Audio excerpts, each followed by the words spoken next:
सगळ्यात आधी मी ह्या कोंबवरती सिरम घेणार आहे, जेणेकरून डिटँगल करायला खूप इझी होईल. सगळे म्हणणार सिरम कोंबवर का घेतलं, कारण की कोंब हा आपण पूर्ण हेअर्समधनं फिरवतो आणि आपले हेअर्स इझिली डिटँगल होतात. जसं तुम्ही बघू शकता मी हेअर्सवरती फिरवते. खूप साधा सोपा प्रोसेस आहे आणि हे करायला आपल्याला जास्त वेळ नाही लागत. जसं 2 सेक्शनमध्ये हेअर्स केलेत, कोंबवरून फिरवलं, खालपर्यंत घेतलं, खालचे हेअर्स डिटँगल करायला चालू केलेत आणि हे बघा 50% काम आपलं हे कोंबने डिटँगलिंग करताना. सिरम अगदी 1 ते 2च ड्रॉप घ्यायचं आहे, जेणेकरून तुमच्या केसांमधला गुंता हा वॉश केल्यानंतरचा जो असतो तो निघून जाईल आणि केसांना एक छान लेंथ जी आहे तुमची ती तुम्हाला प्रॉपरली कळेल की किती आहे. कारण की केस गुंतल्यामुळे आपण केस ताणतो, ओढतो आणि त्यांचं नुकसान खूप होतं. आपल्या प्रत्येकाच्याच घरामध्ये हेअर क्लिप्स आणि ज्या ब्युटिशियन प्रोफेशनल्स वापरतात हेअर क्लिप्स असतात, त्या नसल्या तरी आपल्याला इझिली अशा क्लिप्स आपल्याकडे अवेलेबल असतात किंवा अशा असतात ज्या मोठ्या क्लिप्स आपण घरात वापरतो. त्या क्लिप्ससुद्धा तुम्ही प्रोफाईल सेक्शनिंग केल्यानंतर वापरू शकताय, जेणेकरून तुमच्या केसांचं डिवाईड जे आहे ते प्रॉपर राहील आणि तुम्ही इझिली तशी प्रोसेस करू शकता. जसं मी आता तुम्हाला दाखवते. सेंटर प्रोफाईल केल्यानंतर मी कानापासून इयर टू इयर सेक्शन एक बॅक साईडला पॅक करते आहे आणि एक जो दुसरा आहे तो वन साईड जो आहे तो पूर्ण क्लिपमध्ये अटकून घेणार आहे, जेणेकरून मला ज्या सेक्शनवर काम करायचं आहे तो सेक्शन इझिली हातामध्ये हाताळता येईल. हे बघा, बघू शकता तुम्ही. हा एक फ्रंट सेक्शन मी पूर्ण कव्हर काढलेला आहे सुरुवातीला, कारण की ह्यात काही फ्लेक्स आहेत ज्याच्यावर आपल्याला स्मॉल स्ट्रेटनर वापरायचं आहे. हे बघा, ही एक दोनच आहेत, पण स्ट्रेटनिंग करताना ह्याच्यावर आपल्याला काम करता येत नाही व्यवस्थित, म्हणून आपण छोटा स्ट्रेटनरचा वापर करून त्यांचा स्ट्रेटनिंग करणार आहोत. So let's get start with it.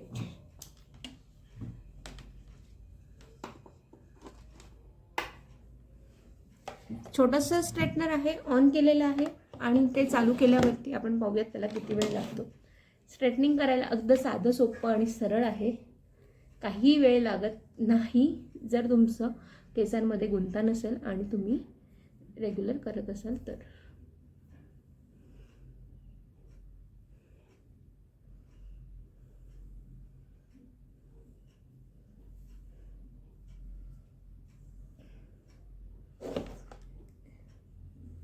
सर्वात आधी आपल्याला स्ट्रेटनिंग कुठल्या केसांची करायची आहे त्या केसांची अशी बट काढायची, एक स्ट्रिप पकडायचे पूर्ण हेअरची आणि आपल्याला ज्या डायरेक्शनने स्ट्रेट हवे आहेत त्या डायरेक्शनने त्यांना स्ट्रेट करायचं. जर तुम्ही असे हवे असतील तर तुम्ही हे अशा पद्धतीने बॅक साईडला नेऊन त्याला स्ट्रेटनिंग करू शकता.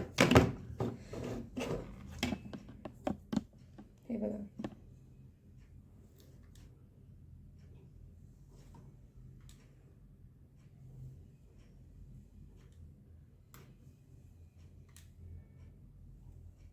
किंवा मग साईडला दिसलं इफेक्ट लगेच दिसून येतो. बॅक साईडला नेताना ते थोडं वेवी होतं आणि हे स्ट्रेटनर एक सिंपल छोटंसं आहे, त्याच्यामुळे कदाचित ते दाखवू. अर्थात ह्याचा वापर फक्त आपल्याला फ्लेक्ससाठी होणार आहे किंवा वरच्यावर जे असे बारीक बारीक हेअर्स येतात त्यांना स्मूथ करण्यासाठी होणार आहे. याच्याने पूर्ण हेअर स्ट्रेटनिंग करण्याच्या भानगडीत कोणीही पडू नका, कारण हे खूप छोटं आहे आणि ह्याने टाईम कन्झ्युमिंग पण आहे आणि रिझल्ट म्हणावा तसा ह्या छोट्या साईजच्या स्ट्रेटनरचा येत नाही. म्हणून आपण आपलं रेग्युलर साईजचं जे स्ट्रेटनर आहे, माझ्याकडे हे नोवाचं आहे, नोवाचं वेगाचं आहे, वेगाचं मिळणार, नोवाचं येईल, फिलिप्स आहे, आयकॉनिक आहे, असे खूप सारे ब्रँड्स आहेत तुम्हाला जे स्ट्रेटनर प्रोव्हाइड करतात. त्याचबरोबर आजकाल खूप सारे स्टूल आलेले आहेत जे तुम्ही हेअर स्ट्रेटनिंग आणि कर्लिंगसाठी यूज करू शकतात. पण मला जे आवडतात ते most of the time iconic, Nova आणि फिलिप्सचे प्रॉडक्ट, ज्यांचा रिझल्टही खूप छान आहे आणि रेंजही चांगली आहे. So here we start our large size straightener. आणि याचं बघाल तर ह्याला फक्त एकच फंक्शन आहे, मोड आहे, आय मीन ऑफ आणि ऑन. हे ऑन झाल्यावर ह्याचं सिरामिक प्लेटिंग, तर तुम्ही म्हणाल की परत मोठं स्ट्रेटनर फिरवते, कारण माझ्या फ्लेक्सच्या खूप लहान नाही आहेत, बऱ्यापैकी लेंदी आहेत आणि बाकी हेअर सोबत त्या कव्हरअप झालेल्या आहेत. त्याच्यामुळे मी जे रेग्युलर साईजचं आपलं स्ट्रेटनर आहे आणखीन एक लक्ष, कानापाशी तुम्ही स्ट्रेटनर कलर जे काय यूज कराल ते खूप सांभाळून वापरा, कारण ते तुम्हाला स्वतःलाही आणि तुमच्या क्लायंटलाही त्याचा चटका लागू शकतो. मला आता हेअर्स मोकळे सोडायचे आहेत, त्याच्यामुळे मी ही स्ट्रेटनिंग डाऊनवर्ड करते आहे आणि शोल्डरच्या लेवलला करते आहे. की हे बघा, मी बघू शकते 2दा ते 3दा फिरवल्यावरच खूप छान रिझल्ट आहे ह्या प्रोडक्टचा आणि ह्या लुकचाही.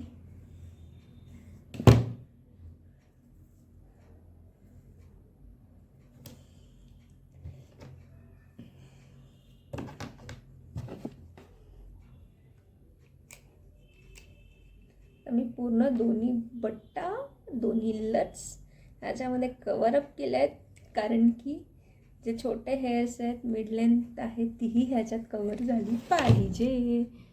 आणि त्याला मी क्लिपिंग करून ठेवणार आहे, जेणेकरून दुसऱ्या केसांमध्ये ते मिक्स, अर्थात काही वेळासाठीच, पूर्ण वेळ नाही.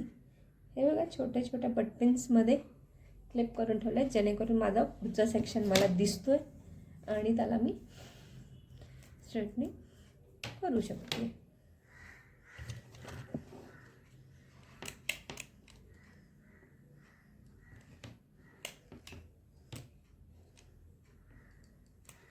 फार गरम झालंय हे स्ट्रेटनिंग, त्याच्यामुळे इफेक्टही छान देते. हे बघा, अगदी 2 स्ट्रिपमध्येच एकदम स्ट्रेट, डिटँगल्ड आणि सॉफ्ट हेअर्स आलेले आहेत.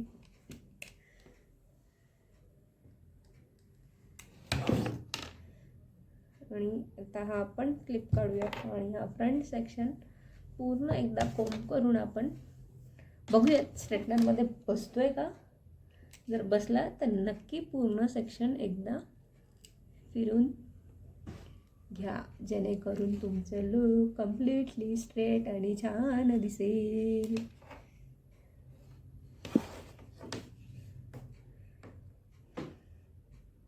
हे बघा, असं इकडनंही तुम्ही करून घेऊ शकताय.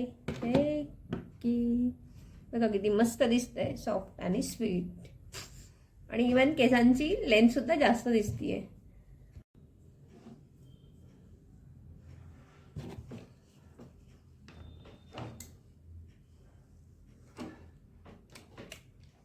हे करत असताना मिररमध्ये नक्की बघा, कारण की तेव्हाच तुम्हाला कळेल की एक्झॅक्टली तुमची प्रोसेस कशी होतीये हेअर्सची.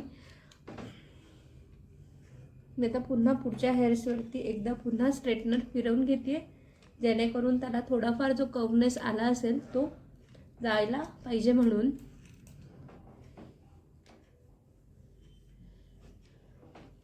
हे बघा, कुठल्याही प्रकारचा स्प्रे वगैरे न वापरता आपण हे स्ट्रेटनिंग साध्या सिंपल करत आहोत. फक्त आधी आपण एक सिरम लावलं आहे, जेणेकरून आपल्या केसांना कुठलाही नुकसान होऊ नये यासाठी. हे बघा, दोन्ही साईडच्या केसांमधला फरक नक्कीच दिसतोय.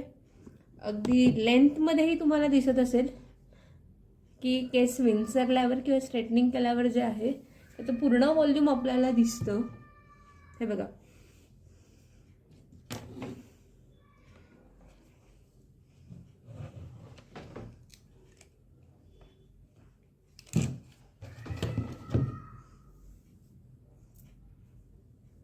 आणि इकडे जे आहेत, नाही म्हटलं तरी कमीत कमी हे बघा, इकडचे सुद्धा पूर्ण केस मी पुढे घेतलेले आहेत. थोडेसे कर्व आहेत, ते साधारण 2 ते 3 इंचाचा फरक तुम्हाला दोन्ही बाजूच्या केसांमध्ये इझिली दिसणार आहे. जर तुम्हाला केसांची लेंथ हे बघा कट टू कट दिसली, इझिली लेंथी हे स्ट्रेटनिंग केल्यावर दिसून येतात. आणि आता एक दुसऱ्या पद्धतीने आपण करणार आहोत.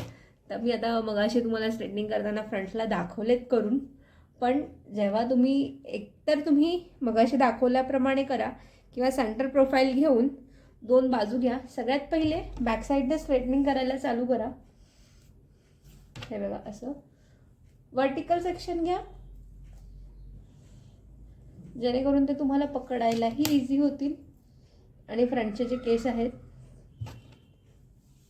एक मिनटं, हे बघा, एक बॅक साईडने काढा, फ्रंटला क्लिपिंग ठेवा हे जास्त सोपं पडतं, कारण की आपण हेअर्स बॅक साईडला करत करत पुढे येतो आणि डबल हेअरला स्ट्रेटनिंग करायची, डबल हीट द्यायची गरज पडत नाही. जस्ट लाईक दिस. हे बघा, इझिली तुम्हाला दिसतंय बॅकचे हेअर्स. पूर्ण फ्रंटला आपण पिनअप केल्यानंतर बॅकची स्ट्रिप आपण पहिले स्ट्रेटनिंग करून घेतोय आणि तिच्यानंतर करत करत आपण पुढे येणार आहोत. आणि बॅकला ही मोकळी सोडल्यामुळे ती आपल्याला अडचणही येत नाही स्ट्रेटनिंग करताना बाकीच्या केसांसाठी. हे बघा, एक 2 ते 3 वेळा फिरवल्यावर स्ट्रेट झालेली आहे. Go back. सेक्शन खोलायचा, पुन्हा दुसरी स्ट्रिप काढायची.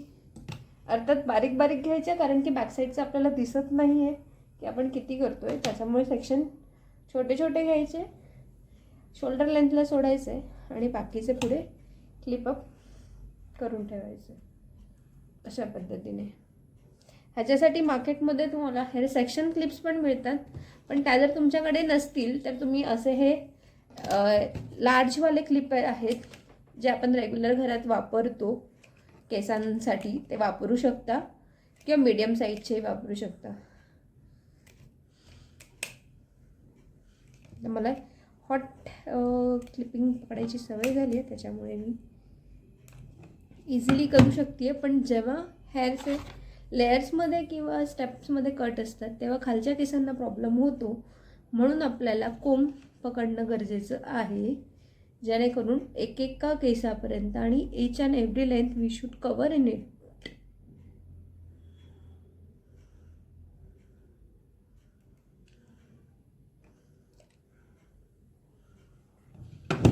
हे बघा, पूर्ण लेंथ कवर झालेली आहे. एकदा आपण ही पूर्ण फ्लेक्स पकडूयात.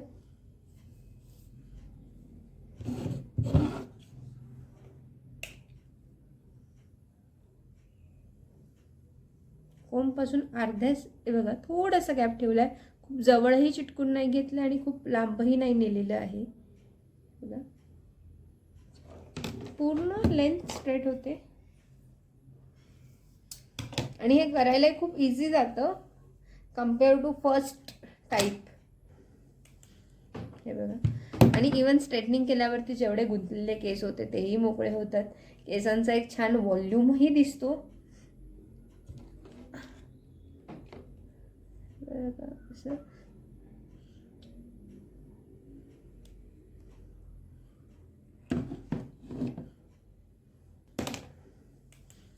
हे बघा, आणि इवन स्ट्रेटनिंग केल्यावरती जेवढे गुंतलेले केस होते तेही मोकळे होतात.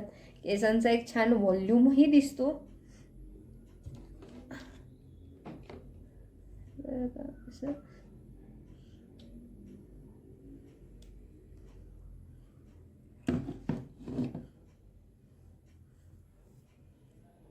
आता मी हे हाफ लेंथ कवर करते, कारण की जिथून माझं हेअर्सला कटिंग आहे ती लेंथ कवर करायची आहे मला पूर्णपणे एंडपर्यंत. म्हणून मी कोंबच्या खाली, बघा, बघू शकताय, जशी जशी लेंथ संपत येते तसे तसे ते आपोआप मागे मागे स्ट्रेट होऊन खाली चाललेत. आणि हे अगदी शेवटचे 2-3 केससुद्धा आपण स्ट्रेटनरमध्ये येतात कोंबमुळे.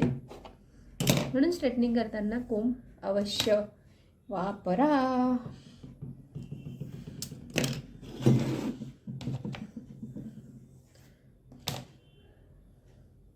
आता हेअर्स थोडे राहिलेत म्हणून आपण छोटा क्लिप लावणार आहोत. आणि स्ट्रेटनिंग करताना एक लक्षात ठेवा की तुमच्या अंगावरती किंवा गळ्यात कानात शक्यतो मेटल कुठलंही ऑर्नामेंट तुम्ही घातलेलं नसावं, कारण की जर तुम्ही मेटल घातलेलं आहे कानामध्ये वगैरे तर तुम्हाला करंट लागू शकतो किंवा गळ्यातल्याला जरी ते टच झालं तरी लागू शकतं. तर प्रेफर करा की कुठलंही मेटल ऑर्नामेंट तुम्ही घातलेलं नसावं. त्याच्यासाठी मी इयरिंग्स काढून ठेवलेत, कारण की चुकून जरी त्याला मेटलला हिट लागली किंवा मग करंट आला तर ते खूप लेने के देने पड़ जाएंगे. बघा, कोंबसोबत खाली बारीक हेअर्स पुन्हा अगदी 3-4 हेअर्स राहिलेले सुद्धा ह्याच्यातनं कवरअप होतात आणि खूप छान होतात. आणि लेअरसुद्धा माझे जे लास्ट वीक केलेले आहेत तेही खूप छान दिसून येत आहेत.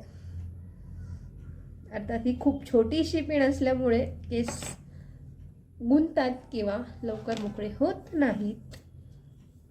तर जसा की मगाशीच आपण ह्याला एक स्ट्रेटनिंग केलेला होता, पण बॅक टू फ्रंट येताना अवघ्या 7 ते 8 मिनिटात आपलं स्ट्रेटनिंग वन साईड झालं आहे. म्हणजे तुम्ही जर तुम्ही प्रोफेशनल असाल किंवा रेग्युलर स्ट्रेटनिंग करत असाल तर तुम्ही पूर्ण 8 ते 10 मिनिटात दोन्ही हेअर्स करू शकताय, दोन्ही सेक्शन्स करू शकताय.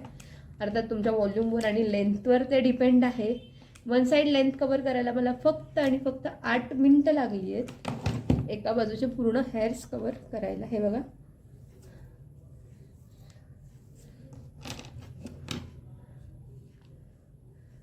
अर्थात मी एक्सप्लेन करत हे करती आहे तरीसुद्धा माझं हेअर्स 8 ते 9 मिनिट, आता हा 8 मिनिट कंप्लीट झालेत, 9 मिनिट्स चालू आहे. हा पूर्ण हेअर सेक्शन कवर झाला आहे अतिशय सुंदर पद्धतीने. आणि हा पण पुन्हा एकदा आपण फिरवून घेऊयात, कारण फ्रंटला आपण त्याला वरती रोल ऑन केला होता म्हणून. स्ट्रेटनर करताना सांभाळायचं आहे, चुकून सुद्धा आपली बोटं स्ट्रेटनरमध्ये घालायची नाही आहेत. Here is the final result.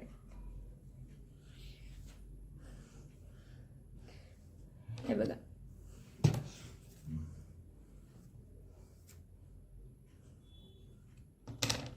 Cut to cut, A to Z, एकूण एक लच लेवल्स. फक्त फ्रंटनीच नाही तर बॅकनी सुद्धा हे खूप छान दिसतं. जर तुम्हाला बघू दिसत असेल तर हे बघा, खूप छान लेयर्स येतात आणि इफेक्टही चांगला दिसतो. आणि अशाच नवीन टिप्स अँड ट्रिक्ससाठी रेग्युलर फॉलो करा द मेकअप डिझायनरला, ज्याच्यावर आम्ही तुमच्यासाठी regular hair care, skin care, tips and tricks, त्याच्यासोबतच मेकअपचे वेगवेगळे प्रकार आणि खूप साऱ्या इन्फॉर्मेशन रेग्युलर अपडेट करणार आहोत. धन्यवाद.